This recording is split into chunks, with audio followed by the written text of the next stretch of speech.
Ok, ça marche. Donc, merci à tous. On a souhaité en fait ici faire un point sur l'appel européen autour des Digital Innovation Hub et potentiellement, comme beaucoup le savent, expliquer un petit peu comment on voit les choses, étant donné que le processus prévu par la Commission établit une première étape de présélection au niveau national. Donc, je vais essayer de vous faire un petit tour d'horizon de ce que l'on est capable de dire actuellement sur cet appel et sur ce processus, sachant que bien évidemment, alors sans parler de la crise que nous connaissons actuellement, il y a pas mal d'interrogations encore en cours, et en particulier le fait que le projet de DIH et de financement de ce réseau de DIH est pris sur un programme européen qui s'appelle Digital Europe, et qui est toujours en phase de négociation, ce qui fait que pour le moment, il n'y a pas d'assurance totalement formelle que l'appel aura lieu et que l'appel aura lieu dans les conditions dont on est pour le moment informé par la Commission. Donc il y a beaucoup de choses que je vais dire aujourd'hui qui sont vraisemblablement à mettre sous réserve, et on avance comme vous au fil de l'eau. Alors, je voulais commencer par un petit historique quand même, même si je pense que la plupart des gens connaissent le processus. Je voulais quand même rappeler que donc le programme qui a été lancé en 2016 par la Commission européenne et qui s'intéressait à l'appropriation de technologies numériques pour l'industrie, a débouché en fait sur ce concept de Digital Innovation Hub. L'idée étant d'avoir, comme on l'a dit plusieurs fois, un guichet unique vers qui les entreprises puissent se tourner, à la fois pour obtenir des offres d'accompagnement, du conseil en stratégie d'investissement, et également accès à des plateformes d'expérimentation technologique. Donc, il y a eu pas mal de travaux faits au travers de groupes formés avec différents experts, des représentants des initiatives nationales autour de l'industrie du futur, mais également des représentants des PPP qui faisaient sens dans cette thématique. Et on a pu voir en fait sur les années 2019-2020 en fait des appels Horizon 2020 qui ont été dédiés à cette thématique-là. Du coup, finalement, il y a certains projets qui ont permis de commencer à structurer des DIH en répondant en partie tout ou partie en fait des services et qui étaient mentionnés dans en quelque sorte la lettre de mission des Digital Innovation Hubs qui se construisaient au fur et à mesure dans le programme Digitizing European Industry. Donc on a eu un peu trois types d'appels. On a eu des appels qui ont permis d'expérimenter des concepts sur la durée de vie donc limitée des projets lauréats, et donc c'est pour ça que actuellement on entend parler de DIH qui sont en place. On a pu avoir des actions de cartographie, des structures adéquates en Europe qui permettent de supporter ce type de démarche, et également des actions de coordination qui ont permis de préparer ces initiatives, et en particulier dans certains États membres de l'Europe de l'Est en particulier, mais pas seulement, parfois sur certaines thématiques privilégiées comme l'intelligence artificielle.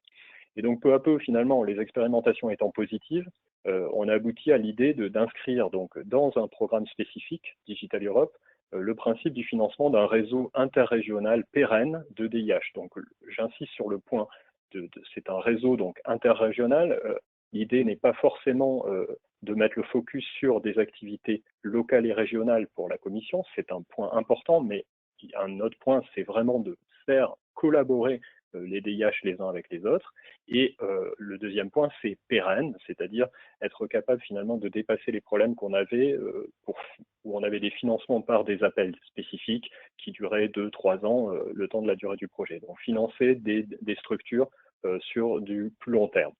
Donc pour faire bien la distinction entre les DIH qui existent actuellement et qui existeront dans le futur au travers on va dire d'appels réguliers type Horizon Europe qui reprend en fait la formulation de Horizon 2020.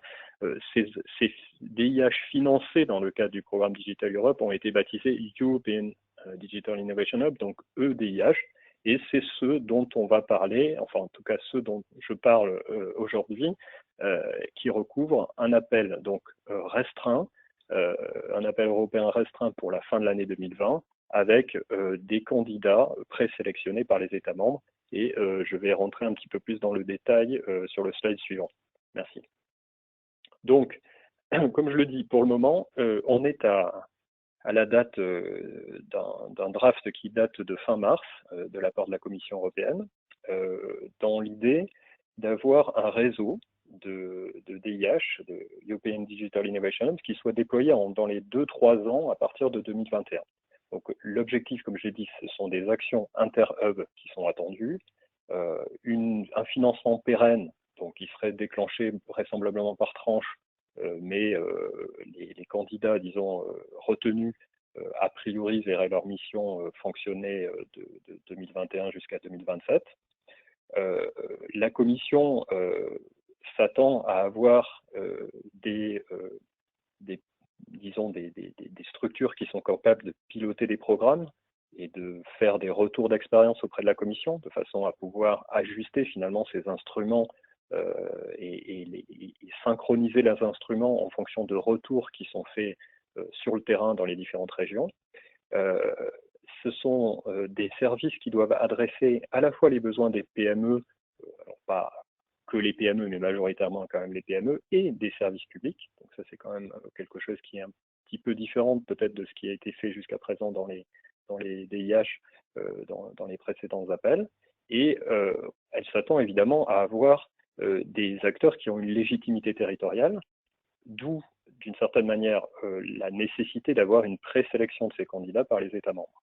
Et enfin, pour que toutes les choses se rentrent bien dans le programme Digital Europe, il y a une spécialisation qui est demandée pour chaque DIH, à minima sur une des technologies du programme Digital Europe, à savoir l'IA, le HPC ou la cybersécurité. Alors évidemment, c'est à minima, donc on peut évidemment aborder toutes les technos ou en aborder qu'une seule, c'est assez ouvert. Alors pour le moment, en termes de budget, on a quand même un budget assez impressionnant, puisqu'on a quand même 900 millions d'euros qui sont alloués en principe sur Digital Europe, avec un principe de cofinancement. C'est-à-dire que l'Europe, à la date d'aujourd'hui, s'engagerait pour financer 50% du financement, du fonctionnement de chacun des DIH, à charge pour le DIH de montrer qu'il a une contrepartie équivalente.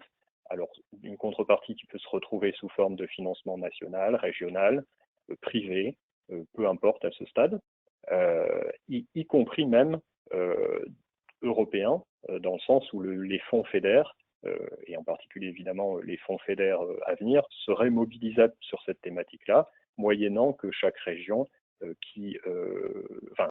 chaque DIH qui mobiliserait de l'argent FEDER par l'intermédiaire de la région, le fasse sur des activités qui sont bien évidemment en phase avec la stratégie de spécialisation des régions. Donc, a priori, on a l'ensemble des activités sont éligibles au financement, donc que ce soit des investissements, frais de personnel, mais dans des dernières réunions qu'on a eues, on a bien compris que l'investissement dans des bâtiments n'était pas souhaitable. Alors, on se retrouve avec l'idée d'avoir en gros des enveloppes qui seraient pour le moment réparties entre États membres, avec des fourchettes basses et hautes sur le nombre de DIH qui seraient attendus pour chacun des États membres. Donc, par exemple, en France, on aurait de l'ordre de 100 millions d'euros avec de 14 à 29 hubs. J'ai mis des exemples sur l'Allemagne et l'Espagne. On peut retrouver toutes ces informations dans le doc que Bruno, je crois, a mis en ligne sur le site. Donc, je vous encourage à regarder dans le détail ces éléments-là. Ce que je veux dire, c'est qu'actuellement, ces points-là sont sujets forcément à négociation. À la fois le budget total, puisque ce volet DIH n'est qu'une partie du volet, du programme Digital Europe, donc il est susceptible d'être réduit. Par ailleurs, la contribution européenne à ces DIH, donc cet équilibre 50-50, également peut faire l'objet de négociations et peut être révisé à la baisse. Enfin, un autre point, c'est que les régimes d'aide d'État qui sont envisagés pour le financement européen sont toujours sujets un petit peu à caution parce que pour le moment, le DG Connect qui s'est lancé dans cette initiative a interagi avec DG Comp sur ces questions de régime d'aide d'État, mais n'est toujours pas totalement en mesure de bien trancher sur quels sont les régimes qui vont être applicables. Et ce qui fait que c'est quand même un petit peu délicat pour préparer un budget et des allocations entre partenaires qui seraient impliqués dans le DIH. Mais grosso modo, on a deux grands types de régimes d'aide. Un régime de minimis qui permettrait de subventionner finalement des services offerts à des PME ou un régime de pôle d'innovation qui reprend finalement le régime que peuvent avoir les pôles de compétitivité, par exemple, dans nos régions. Et effectivement, forcément, en fonction de ces régimes d'aide, eh bien, les contraintes qui s'appliquent aux différents porteurs ne seront pas les mêmes, forcément, puisque cet apport d'argent européen demandera à être pris en compte dans les budgets et le financement des différentes partenaires qui forment le consortium, par exemple, autour du DUH. Enfin, donc le troisième point, c'est le calendrier. Donc le calendrier, pour le moment, est effectivement, comme je dis, il est glissant, c'est-à-dire que le principe est le suivant, c'est que on a normalement la Commission européenne qui va adresser un appel à manifestation d'intérêt sur le sujet aux États membres, et les États membres sont invités à répondre à cet appel à manifestation d'intérêt en mettant en place un processus de présélection et fournir une liste de présélectionnés début octobre, sachant que déjà cette date avait été est repoussée par rapport aux dates qui étaient pressenties précédemment. Le point clé, c'est que la Commission européenne, lors d'une dernière réunion qu'on a eue, a dit très clairement qu'elle n'avait pas le droit, visiblement, d'envoyer son appel à manifestation d'intérêt dès aujourd'hui, étant donné que le programme Digital Europe est en cours de négociation, et donc, en fait, elle ne peut pas s'avancer là-dessus. Donc, en quelque sorte, elle nous encourage à devancer cet appel à manifestation d'intérêt en mettant soi-même nous-mêmes en place un processus de présélection quand même, de façon à essayer autant que faire se peut, d'arriver à début octobre avoir des listes de présélectionnés, sachant que l'idée de la Commission, c'est d'avoir un événement de réseautage au Luxembourg mi ou fin octobre, de façon à ce que les différents DIH présélectionnés, enfin candidats présélectionnés, puissent se rencontrer et potentiellement organiser la manière avec laquelle ils voient leur collaboration pour répondre au mieux à l'appel européen qui est prévu fin 2020 ou peut-être début 2021 en fonction des aléas de la crise en cours. Donc, du coup, nous, on est un petit peu embarrassés au niveau national. On peut passer sur le slide suivant, puisque, voilà, grosso modo, la proposition de la Commission européenne, bien évidemment, nous la soutenons. Ça fait quand même plusieurs années qu'on travaille sur le sujet, qu'on participe aux réunions, que l'on suit les initiatives qui se montent dans les régions autour de ce principe de Digital Innovation Hub. Donc on est plutôt favorable avec ce programme, mais comme la Commission européenne a elle-même des soucis, on va dire, de principe pour lancer un appel à une manifestation d'intérêt, de même, nous, à notre niveau, on est un petit peu embarrassé de lancer un appel de présélection, alors même que le programme sous-jacent est en négociation. Donc il y a un point de difficulté technique, d'autant plus que, bon, comme je vous le dis, les modalités de l'appel européen sont toujours imprécises. Je l'ai mentionné jusqu'à présent, donc ça fait quand même une difficulté de principe pour lancer le processus. Mais pour le moment, on va essayer de jouer le jeu et a priori, à la date d'aujourd'hui, je vous dis, on a prévu un point début mai, donc la semaine prochaine en fait, normalement un point interministériel sur le sujet qui va nous permettre d'avoir une première réunion d'information entre nous pour voir quelles sont les modalités de réponse à cet appel. Et donc ce que je vous présente ici, c'est un petit peu la vision DGE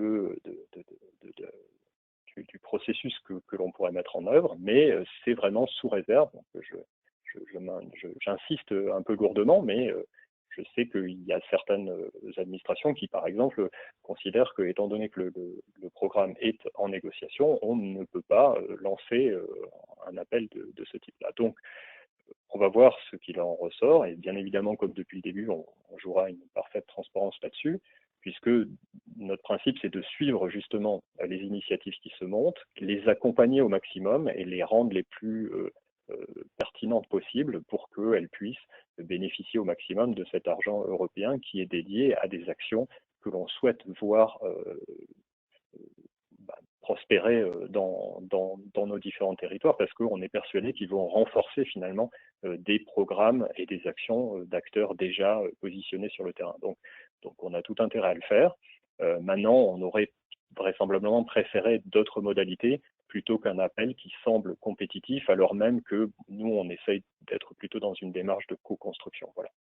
Alors donc, du coup, qu'est-ce qui se dessine pour le moment? On suit très régulièrement en fait les initiatives qui se montent. On a été très souvent en contact et on a fait des réunions avec les différents porteurs dans les différentes régions. Donc on est plutôt heureux de voir qu'il y a des initiatives qui se montent dans les différentes régions, que d'une certaine manière, elles ne semblent pas rentrer les unes en concurrence avec les autres, et c'est tant mieux.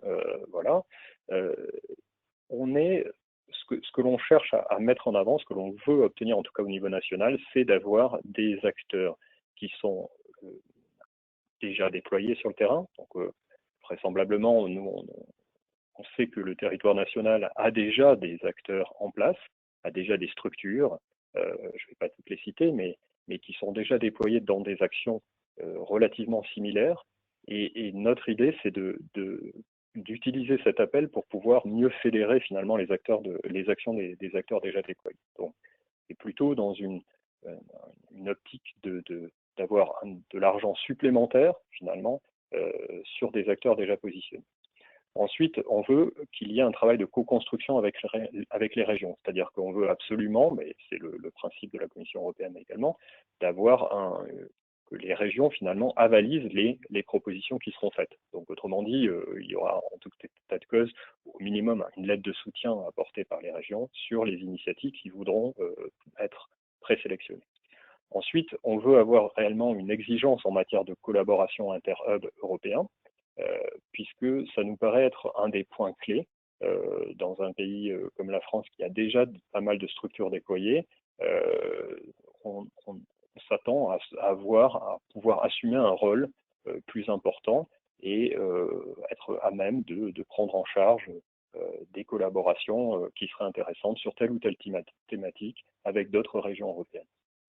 Enfin, un point qui est vraiment spécifique au niveau français, c'est qu'il y a un appel sur les plateformes d'accélération pour l'industrie du futur qui a été ouvert en novembre dernier et qui court sur cette année, qui est un petit peu en stand-by actuellement en raison de la crise, mais qui vise en fait à mettre en place des plateformes d'expérimentation sur l'industrie du futur. Alors pas du tout dans un cadre européen, hein, pas tellement dans un cadre aussi de collaboration interrégionale, mais cet appel, pour une part, remplit des services qui pourraient se retrouver dans le cadre d'un DIH. Donc ce que l'on veut éviter, c'est d'avoir une structure de type DIH qui a un focus sur l'industrie du futur et également dans la même région une plateforme qui serait un objet distinct et qui s'occuperait également d'industrie du futur. Donc ça paraît à peu près logique de séparer les deux. Donc soit on veut avoir un DIH qui a un focus sur l'industrie du futur et qui peut potentiellement candidater sur cet appel plateforme, c'est autorisé, mais si on a deux objets différents, deux structures, deux gouvernances différentes, on ne veut pas que le DIH dans ces cas-là ait un focus sur l'industrie du futur. Enfin, donc dernièrement, le dernier point, donc le processus qu'on aimerait mettre en place, on cherchera à le mettre le plus léger possible. Notre idée au départ, c'était d'essayer de voir dans ce processus et dans le dossier qui serait à nous remettre une première étape qui faciliterait la démarche européenne et le dépôt de dossier européen. Pour le moment, malheureusement, le dossier européen, il est très succinct et il manque tout un tas d'aspects, par exemple sur les enveloppes budgétaires, donc sur les aides d'État, sur les taux d'aide, etc. Ce qui fait que le dossier ne va pas pouvoir être très avancé sur ce plan-là. Donc, du coup, on va voir au cours de notre discussion, mais soit on opte pour un processus très très léger dans lequel on aura plus une déclaration d'intention avec un certain nombre d'éléments, soit on essaiera de rentrer un peu plus dans le détail, mais ça risque d'être un exercice délicat et qui peut-être malheureusement ne servira pas beaucoup dans la suite du dépôt de projets européens. Notre point, si vous voulez, pour faire les choses de manière à peu près transparente, c'est qu'on a besoin quand même de savoir que les acteurs qui vont se positionner sur cet appel sont capables d'avoir une bonne vue sur la contribution, la contrepartie budgétaire qu'ils sont capables de mobiliser avant d'aller déposer leur projet sur l'appel européen, puisque c'est un élément clé. Donc, on ne veut pas, si une initiative se déclare, mais qu'elle n'a aucune idée de la manière avec laquelle elle va mettre en valeur un budget qui lui permettrait de demander une contrepartie européenne, bon, on va dans le mur, c'est pas intéressant. Si on a une initiative qui ne s'est pas du tout positionnée sur une des technologies qui est promue par la Commission européenne, là également on a un problème. Donc, on veut éviter évidemment ce genre de choses, mais notre idée sera plus d'avoir une cartographie en fait des initiatives et des arguments à faire valoir lors de la sélection qui sera faite in fine par la Commission européenne, puisque c'est elle qui va ordonner par qualité en fait les dossiers qu'elle va recevoir et elle va répartir en fait sa sélection en fonction de critères géographiques, de critères de spécialisation technologique, etc. Et donc, pour nous, c'est important d'avoir le maximum d'arguments pour défendre au mieux les dossiers que vous soumettrez. Et encore une fois, je tiens à le rappeler, puisque cette description d'appel est faite dans le cadre du PCNT qui, généralement, parle d'appels qui sont ouverts à tous dans le cadre d'appels européens H2020, par exemple. Je tiens vraiment à préciser qu'ici, pour nous, certes, l'appel est ouvert, mais avant tout, on souhaite avoir des initiatives qui ont été co-construites avec les régions. Et donc, ce n'est pas vraiment un appel ouvert à tous pour des dépôts qui se feraient de manière totalement libre. Il faut qu'il y ait quelque chose qui se soit co-construit en bonne intelligence. C'est comme ça que nous interprétons cet appel européen. Et je crois que j'en ai fini. Voilà. Juste pour préciser, tu as une question plusieurs questions. Là. La dernière, c'est oui. Laurent Lecoeur, mais tu viens de l'aborder. Existe-t-il un template pour répondre à la phase? Non. Et combien de DIH pensez-vous retenir en 2020? Donc en phase de présélection. Alors en gros, c'est difficile de répondre sur le nombre de DIH que l'on retiendra. Je pense que a priori, notre idée, c'est de retenir tous les dossiers qui sont éligibles et qui nous paraissent bien positionnés pour cet appel européen. Le point clé, c'est que la Commission est ambiguë sur son phasage des appels. A priori, elle envisage que, on va dire dans un cadre, on aurait un appel qui pourrait être renouvelé d'une année sur l'autre. La première année, donc, c'est ce fonctionnement-là où il y a une présélection. La deuxième année, les candidats qui n'auraient pas été retenus et qui auraient, parce que leur dossier était insuffisant, pourraient recandidater, plus potentiellement des nouveaux candidats qui viendraient d'États membres qui n'auraient pas réussi à mettre en place un processus de présélection, et éventuellement une troisième année, l'appel serait là totalement ouvert, sans présélection des États membres. Mais en même temps, sur cette position de principe, la Commission a souvent dit que plus elle avait, si elle avait énormément de bonnes candidatures, potentiellement, elle sélectionnerait autant que possible de DIH. Donc, c'est un peu ambigu, on ne sait pas trop du coup finalement quel est le nombre de candidats qui seraient vraiment retenus. Bon, de notre point de vue, ce qui est important, c'est qu'on aimerait avoir au moins un DIH, enfin une initiative de DIH par région française.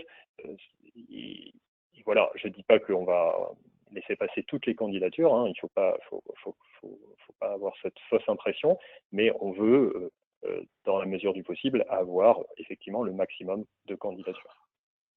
Ok, une question complémentaire, donc en deux parties. La première, tu as déjà répondu. Combien y a-t-il? Non, tu n'y as pas répondu.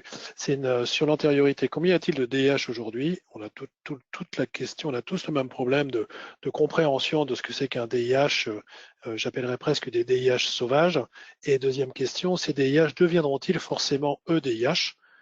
Tu as répondu, mais peut-être veux-tu apporter une précision? Alors, je vais répondre. Donc, c'était un peu mon point sur l'historique, c'était d'expliquer qu'effectivement, il y a eu des expérimentations de DIH et il y a des structures qui se revendiquent DIH et ils ont tout à fait le droit de le faire, effectivement. Là, on parle des European Digital Innovation Hub. Donc, les EDIH sont ceux qui seront sélectionnés via cet appel. Ce sont eux qui recevront de l'argent européen sur une longue durée et ces DIH-là n'existent pas actuellement. Voilà. Bien évidemment, on imagine que les DIH actuels qui sont déjà bien lancés sont tout à fait légitimes à candidater sur cet appel et on espère bien que ça leur permettra vraisemblablement de faire grossir leur activité, mais à la date d'aujourd'hui, ce n'est pas le cas pour le moment, et il faut qu'ils prouvent effectivement qu'ils ont quelque chose à apporter dans le cadre de cet appel et qui passe par les étapes de sélection de la Commission européenne in fine. Voilà. Ensuite, oui,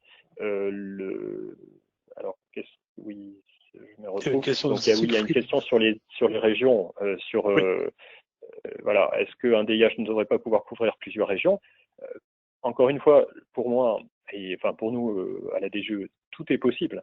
C'est-à-dire que on peut très bien imaginer que plusieurs DIH se montent sur une même région.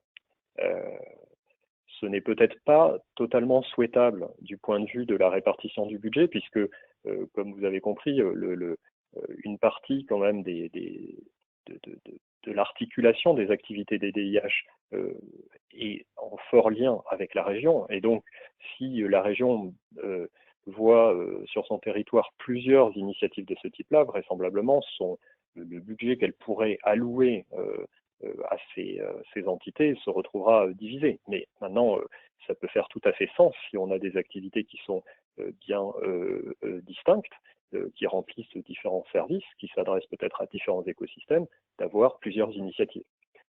Voilà. Donc là encore une fois, notre présélection, a priori, mais bon, j'attends effectivement confirmation des discussions que nous aurons entre nous au niveau national, mais nous ne ferons pas d'élimination, disons, d'initiatives sur ce critère-là, en disant oui, voilà, il y a deux initiatives sur une région, non, il faut qu'il n'y en ait qu'une seule. On n'imposera pas ça, dans la mesure où chacune des initiatives qui seront déposées auront l'aval de la région et seront soutenues par la région.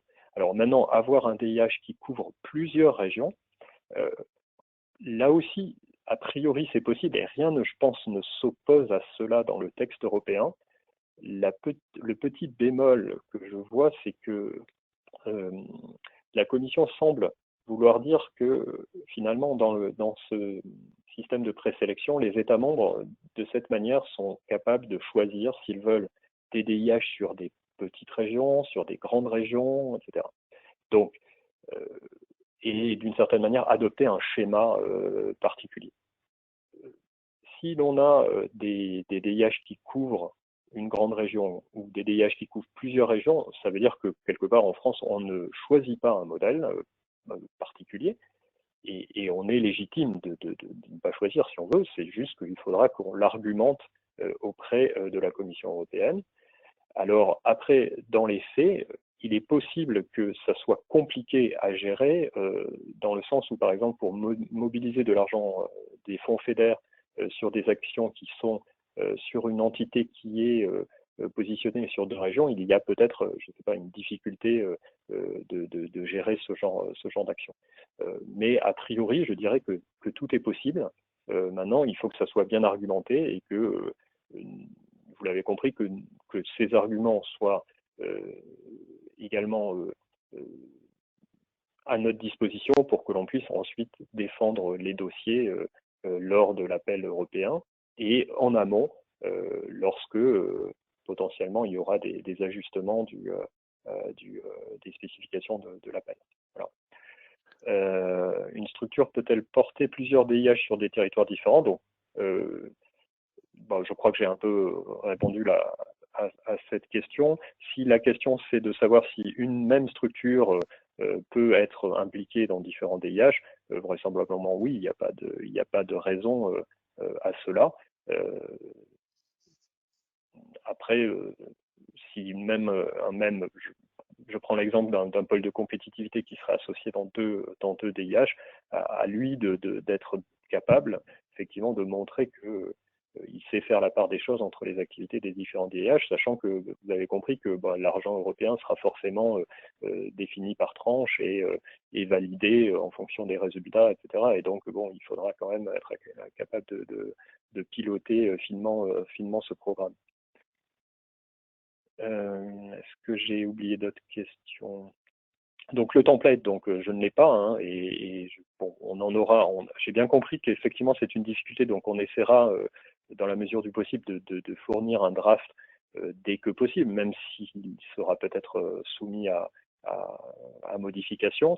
Mais grosso modo, je pense qu'en travaillant déjà sur la proposition qui est prévue par la Commission européenne, avec une présentation un peu d'excellence, le programme de travail qui serait prévu, et puis des éléments budgétaires qui permettraient de voir qu'il y a une contribution qui est apportée, il y a une contribution qui est demandée. Je pense que c'est ça qui est fondamental, quoi. Voilà. Très bien, je pense que tu as... Alors, les accompagnements, je regarde juste les accompagnements, ou alors on prend à la fin, hein, si vous voulez, on peut prendre à la fin les questions. On va, je pense, prendre les prochaines à la fin, parce que je ne connais pas les contraintes de temps de nos prochains orateurs. Donc, je te mets le calendrier et contact. Voilà, donc n'hésitez pas, en tout cas, si vous avez des informations, des demandes spécifiques, à me les adresser. Également, le lien vers l'appel plateforme d'accélération pour l'industrie du futur. Si vous avez des questions plus spécifiques sur ce point-là, je vous conseille de vous adresser plutôt à Pierre Sorlier, mais je pourrais faire le relais potentiellement. Voilà. Merci beaucoup, David, pour la réactivité. Je reste en ligne et puis on pourra prendre des questions après. Merci. Excellent. Excellent. Vraiment désolé une fois encore pour ces problèmes de logiciel. Nous allons passer à la prochaine présentation par Christiane Muller. L'idée, effectivement, est de bien comprendre comment la région Nouvelle-Aquitaine s'est positionnée dans les années passées pour la construction du DIH, quel est son rôle aujourd'hui sur le DIH qui fonctionne, et surtout, qu'est-ce qui va se passer pour le futur? Est-ce que son implication sera toujours la même dans Dynamique? Est-ce que son rôle sera le même? Voilà, donc Christiane, si tu es connectée, oui. je te... C'est bon, vous m'entendez? Parfaitement. C'est bon? Ok, très bien. Je pense qu'on peut aller directement à la slide suivante, comme ça je resterai plutôt sur celle-là. Peut-être je vais commencer par refaire un historique.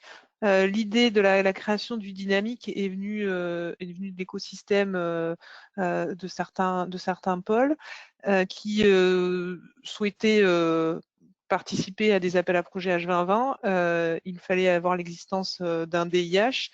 Et il n'y avait pas de point sur la carte en Nouvelle-Aquitaine, et la démonstration a été faite que finalement le hub existait déjà, puisque le programme Usine du futur existe depuis quelques années en Nouvelle-Aquitaine, avec on a la troisième on est au 3e lancement des diagnostics. Donc là, il y a déjà eu plus de 600 entreprises qui ont été diagnostiquées. Il y a aujourd'hui 5 ou 6 parcours qui accompagnent à l'issue les entreprises à l'issue des diagnostics. Donc tout ce programme Usine du futur qui est porté par la région, finalement, était en cohérence avec les attendus des DIH, plus tout le réseau, l'écosystème des plateformes qui existent, des plateformes technologiques et des acteurs académiques qui existent sur le territoire, et aussi le relais des pôles et des clusters qui permettaient d'aller vers les entreprises et qui étaient déjà sur des dispositifs de cascade funding et donc dans cette démarche-là. Donc en regardant un peu tout cet écosystème, on s'est dit que finalement les prérequis d'un DIH existaient et on a créé le dynamique. Le dynamique aujourd'hui est porté par la région avec une convention de partenariat avec le pôle Aérospace Valley pour animer, on va dire, le dynamique sur la période, voilà, sur la période actuelle. Et l'idée de cette animation est surtout de travailler ensemble et de voir comment enfin, l'objectif était de voir comment on construisait une visibilité à l'échelle européenne pour construire justement les coopérations entre différents DIH à l'échelle européenne. Donc ça, c'était on va dire l'objectif initial. Donc on a un DIH qui est thématisé autour de l'usine du futur, hein, puisque c'était ce lien fort qui était fait, et autour de tout ce qui était industrie. Et sont apparus, en plus de notre programme Usine du futur et du dynamique, l'appel à projet de plateforme d'accélération. Je pense qu'on peut aller peut-être à la slide suivante. Et donc nous, on s'est dit, on avait un objectif de cohérence entre la stratégie régionale, la stratégie nationale et la stratégie européenne. On ne peut pas dire qu'on va faire 3 guichets uniques, ça n'est pas très cohérent. Donc, on va dire que dans la construction du dynamique, on s'est dit qu'on allait plutôt réfléchir à une approche qui soit cohérente et qui soit, comme on le disait tout à l'heure, de ne pas avoir un DIH et à terme un EDIH qui soit thématisé usine du futur, qui soit complètement décorrélé de ce qui était fait autour de la plateforme d'accélération.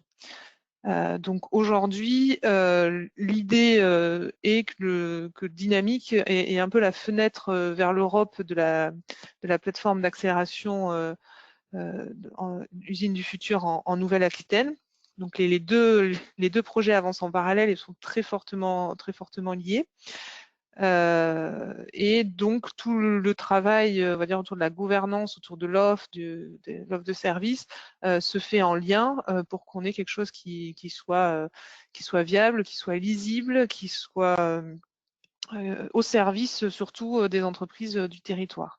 C'était surtout ça qui nous importe, et ce, peu importe si c'est pour une entreprise, si c'est la région, si c'est l'Europe ou si c'est le point de vue national, c'est plutôt un objectif d'efficacité et d'aller chercher et surtout toucher l'ensemble du territoire qui est assez vaste, et aussi des entreprises qui ne viennent pas spontanément vers la région.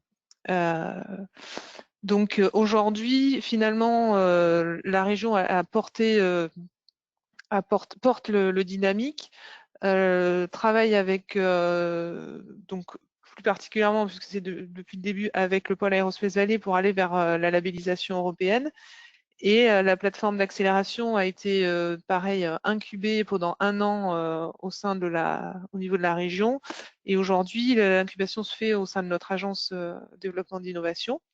Et donc les deux travaillent ensemble pour que les projets se construisent alors, en cohérence, parce que on ne veut pas que l'un nuise à l'autre, parce qu'il y a quand même pas mal d'incertitudes des deux côtés. Oui, là je t'entends. Ouais.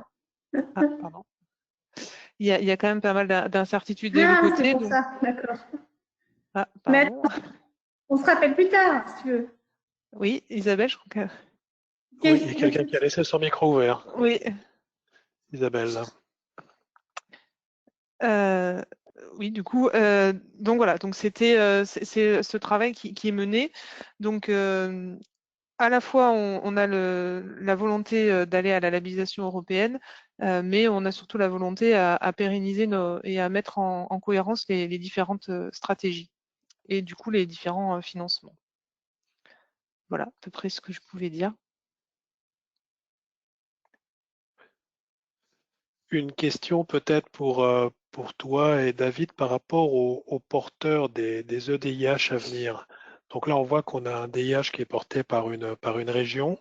Dans les discussions, on voit qu'il y a aussi des pôles de compétitivité qui portent les DIH. On voit aussi qu'il y a des mélanges. Par contre, je ne pense pas qu'on portera la candidature à la labellisation. Je pense qu'on aura suffisamment avancé dans la gouvernance de ce guichet unique usine du futur pour que ce soit plutôt la structure qui porte la candidature et que la région sera forcément impliquée dans cette gouvernance, mais ne sera pas forcément porteur. D'accord. D'accord, d'accord. Donc, alors, du coup, la question pour David, comme je disais, il y avait là, on a vu une région, on voit dans certains cas des pôles qui souhaitent porter et qui portent d'ailleurs. On voit des mélanges, on voit des pôles et des universités portées.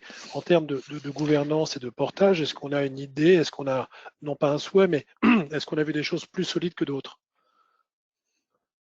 Non, je j'ai pas vraiment de conseils à donner là-dessus. Je pense que tout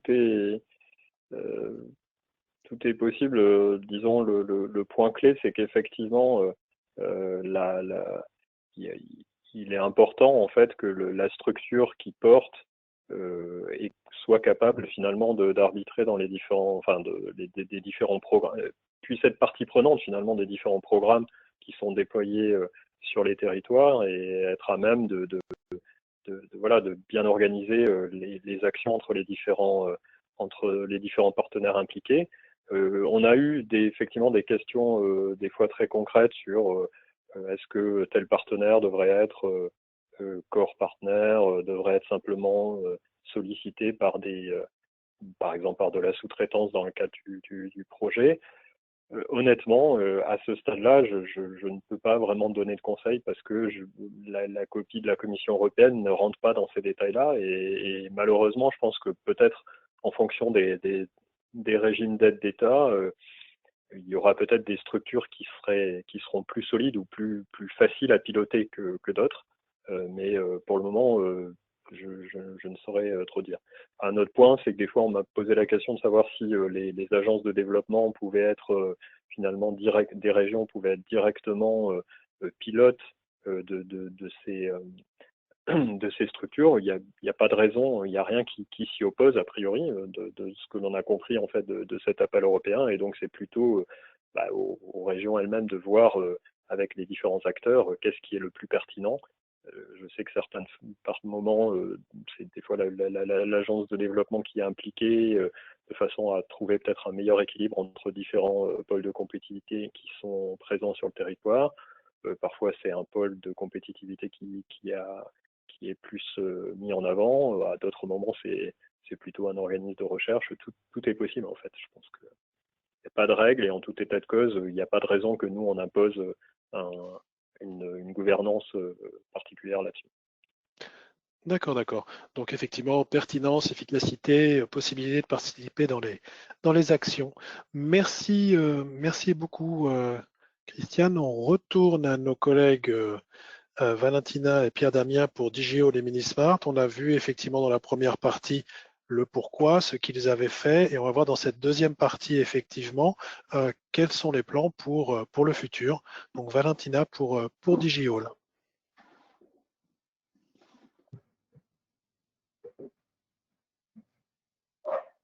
Sur ces transparents, vous voyez les 4 axes que la Commission européenne présente toujours quand elle présente le draft du call European Digital Innovation Hubs. Donc, quand nous avons vu ce call, nous avons décidé à voir où est-ce comment on est positionné sur les 4 axes. Donc, pour décider si DigiCall peut se porter d'être European Digital Innovation Hub. Donc, sur le premier call, ici, nous avons listé plutôt les plateformes qu'on a dans le Digiforce. Donc, il y a plusieurs plateformes. Ici, il y a quelques-uns. Additive Factory Hub, cette plateforme se trouve sur sa clé et qui est gérée par le team. C'est Factory Lab, IRT Systemix avec ses plateformes Chess, TerraLab sur TerraTech, robotique. Donc, sur deuxième, il y a parmi nos partenaires, il y a des universités et aussi le CEA peut faire des trainings. Donc, sur les trainings, on a mis Digital Skills, nous avons mis Deep Digital Academy, où on peut avoir formation continue ensemble avec la formation initiale, Advanced Manufacturing Skills, qui peuvent être assurés par l'Université Paris-Saclay, par l'Institut Polytechnique de Paris et les EIT. Sur ce portefeuille investment, nous avons pris en compte tout ce que les EIT, les KIC, peuvent assurer parce que là, on a toujours sur les EIT, sur les sustainability, il y a toujours un volet comment on peut chercher des investissements à part du KIC. Donc, on va utiliser cette expérience à part des projets qui sont avec Cascade Funding et qu'on commence à gagner déjà en expérience. Il y a le paquet IA, il y a sur la Start Industry. Et en même temps, il y a aussi le volet où il y a une Cube Alliance, il y a la SAT qui sont aussi dans le projet d'être membre du EDIH. Sur Innovation Ecosystem, voilà, je vous ai parlé sur AI for You, qui est une plateforme sur intelligence artificielle. Nous sommes le membre du réseau AIDH Network, le Sparta. Sur le volet AI for MS, il y a plusieurs DIH Network for Manufacturing et innovation dans SMEs. En même temps, nous sommes aussi membres du PPP, du Private Public Partnerships, qui je pense que maintenant s'appelle partenariat, comme BBVA, EXO, EFRA. Nous sommes membres aussi du EU Robotics et IDESA. Donc tout ça, cette analyse nous a donné la confiance à dire, voilà, on veut se porter, être candidat, d'être EDIH. J'ai terminé. Merci Pierre Damien pour les nouvelles activités. Donc, sur cette slide, en fait, je fais le lien avec ce qui avait été présenté sur les services, puisque c'est bien d'avoir des services et de les connaître, et comment on va les augmenter et comment on va les, j'allais dire, positionner par rapport à l'appel d'offres de la commission. Donc ici, avec un petit clin d'œil sur ce que vient de présenter Valentina, c'est le schéma de la commission avec au centre Digital Innovation Hub. On voit qu'on fait le lien entre les services sous la forme des 6 piliers que nous avions identifiés. Et je tiens à préciser d'ailleurs que ce travail a été fait dans le cadre de l'Alliance IoT Initiative, qui a été un travail de collaboration avec une quinzaine de DIH qui ont validé cette approche de piliers en lien avec les demandes d'aide de l'industrie. Et donc, une fois qu'on a, j'allais dire, organisé tout ça, on voit bien que on peut, alors dans notre cas, au niveau de Minasmart, partir de notre connaissance et de notre connaissance terrain et d'accompagnement des PME sur le volet digital. On s'associe avec d'autres clusters, et typiquement, il y a Digital League, qui est un cluster de la région Auvergne-Rhône-Alpes, qui nous suit, j'allais dire, dans cette démarche, et on va diffuser toute notre connaissance et notre compétence, j'allais dire, dans le domaine du digital vers les pôles applicatifs. Et en fait, cette activité, elle existe à travers quelques roadmaps que nous avons établis, quelques réunions de travail que nous avons ensemble, mais on n'a tout simplement pas assez de moyens, pas assez de bras, et les cerveaux surtout, pour mener à bien ces actions. Donc, l'idée et la force d'un EDIH, c'est de pouvoir utiliser des personnes qui vont être à cheval, j'allais dire, entre les clusters numériques, les pôles numériques et les pôles applicatifs, et qui vont pouvoir, j'allais dire, aller écouter les sociétés adhérentes, par exemple, des pôles applicatifs, et les renseigner lorsqu'ils expriment des problématiques digitales, les renseigner sur la base des connaissances que l'on a au niveau des pôles applicatifs. Donc voilà, donc c'est un écosystème qui doit se construire, c'est un écosystème qui doit vivre, et c'est un écosystème qui doit être encore plus performant. Et je rappelle juste qu'on a deux cibles, effectivement, les sociétés dites traditionnelles qui n'ont pas ou qui ont peu fait de transformation numérique jusqu'à présent et qui veulent intégrer le digital dans leurs produits, services, etc., ou process. Et puis, on a une deuxième cible qui sont nos tech champions, qu'on pourrait appeler nos tech champions, qui sont des digital native compagnies et qui veulent augmenter ou qui veulent garder le lead qu'ils ont. Et pour garder ce lead, ils doivent avoir les meilleurs experts avec eux pour construire leur futur roadmap technologique. Et au-delà de ces deux cibles, on voit bien qu'on doit avoir deux actions. Et ça, c'était important et ça a été mentionné dans les questions. Pourquoi faire du transrégional ou pour quelles raisons? C'est qu'on doit bien accompagner nos sociétés avec notre écosystème au niveau local, régional.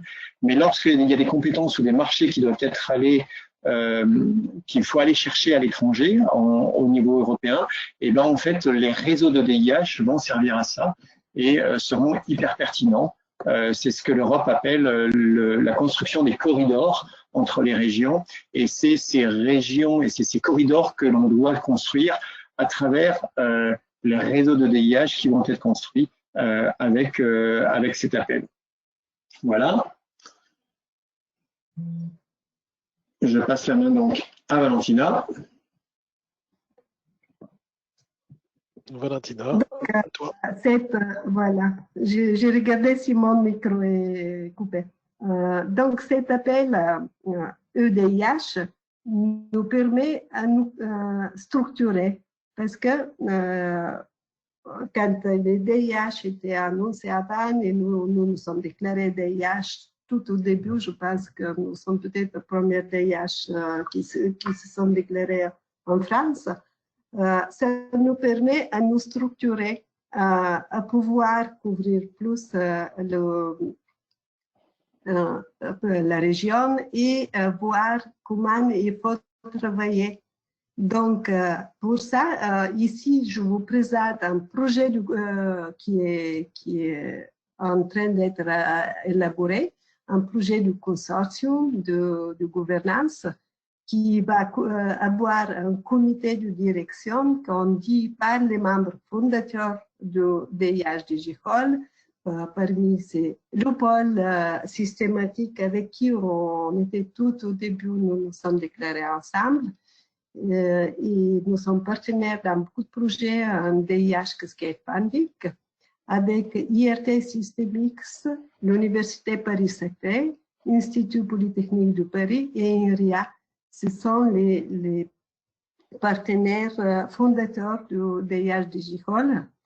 On voit comment le DIH va faire un comité opérationnel qui, bien sûr, aura un manager, ou ça c'est pas important si c'est un manager ou directeur, ou avec un responsable qui est très important, qui va assurer des relations industrielles, un responsable sur les finances, responsable de la communication, de la formation, un peu lié avec tous les services qu'on aura en place, et bien sûr une assistante. Le consortium, on le voit construit par des collèges un collège qui sera des centres de compétences, des plateformes où on ira toutes les plateformes que je citais, qu'on aura des plateformes où on aura des partenaires comme TerraTech, TerraLab, un collège des industriels qu'on pense avoir plutôt. Ce collège des industriels sera avec plutôt des grands groupes, collège des orchestrateurs. Donc là, on aura plutôt les pôles, comme le pôle le systématique. On aura dans ce collège, on aura aussi médecine, on aura la SAT, Incube Alliance et les EIT. En fait, nous allons intégrer les EIT, EIT Health, EIT Digital, EIT Manufacturing, collectivités territoriales où on aura la région et peut-être les CCI et les académiques que je vais citer.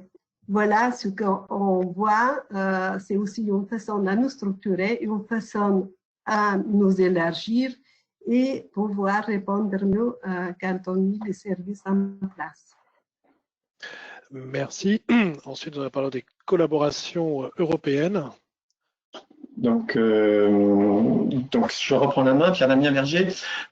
Donc ici, en exemple de collaboration européenne, un peu à l'instar de ce que j'ai dit tout à l'heure dans le cadre de Silicon Europe, je voulais vous citer deux projets de H2020 qui ont été d'ailleurs cités par Isabelle Chartier, qui est la chef de projet de ce projet, DigiFed. Donc là, on a un consortium qui accompagne les entreprises sur des problématiques, j'allais dire, cybersécurité et cyber-physical system de façon globale, où l'originalité de ce projet par rapport à ce qui existait auparavant, c'est que au-delà de la collaboration qu'on peut initier entre un laboratoire et une entreprise, on peut aussi supporter, grâce à ce cascade funding qui vient de l'Europe, des projets qui peuvent se passer entre deux entreprises. Une entreprise qui va être fournisseur d'une brique technologique et une entreprise qui va être, j'allais dire, bénéficiaire, qui va intégrer cette brique dans un produit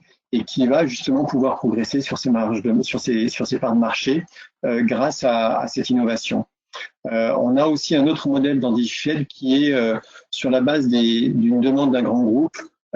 Comment créer ce qu'on peut appeler de l'open innovation en fédérant des entreprises, des PME qui ont des solutions et qui vont être, j'allais dire, supportées par ce programme DigiFed pour mettre en place ces innovations qui sont demandées.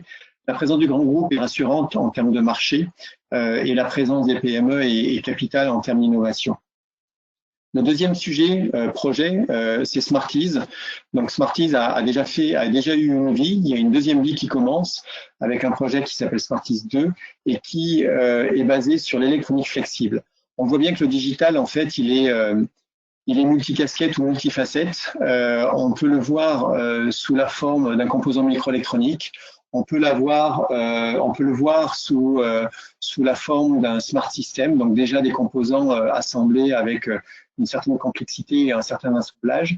Et puis on peut le voir aussi sous la forme de composants flexibles.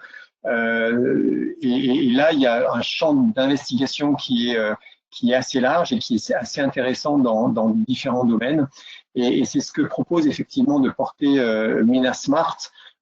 Quel que soit, j'allais dire, le support de l'innovation digitale, on doit répondre aux besoins des entreprises.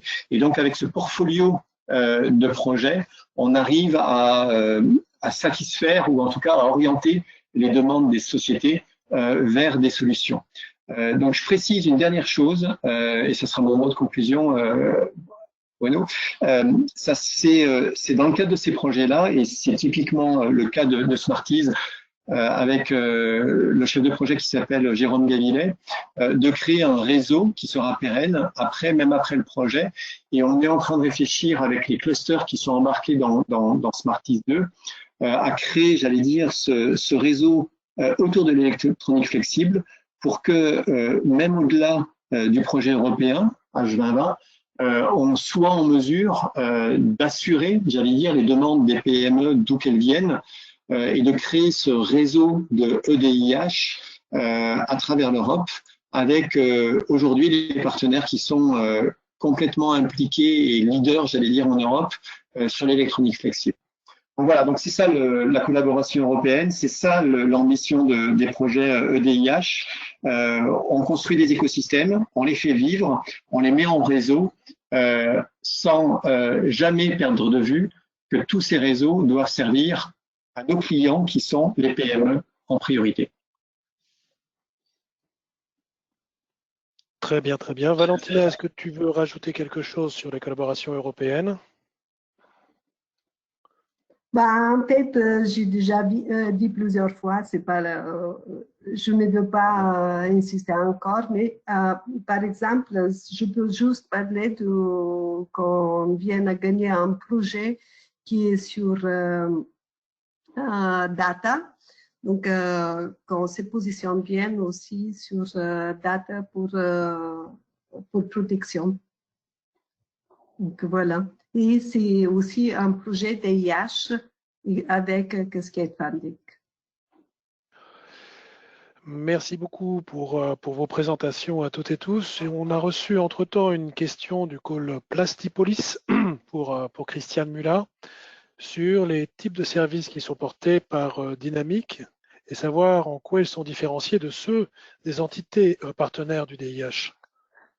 Alors, dans la version DIH actuelle, comme son nom l'indique, c'est un hub, donc ça s'appuie sur les plateformes existantes et sur les services qui sont proposés. Donc, on a cartographié un petit peu les compétences de chacun des partenaires et ils sont sollicités quand il y a un besoin par rapport on sollicite les partenaires qui sont sur le besoin identifié.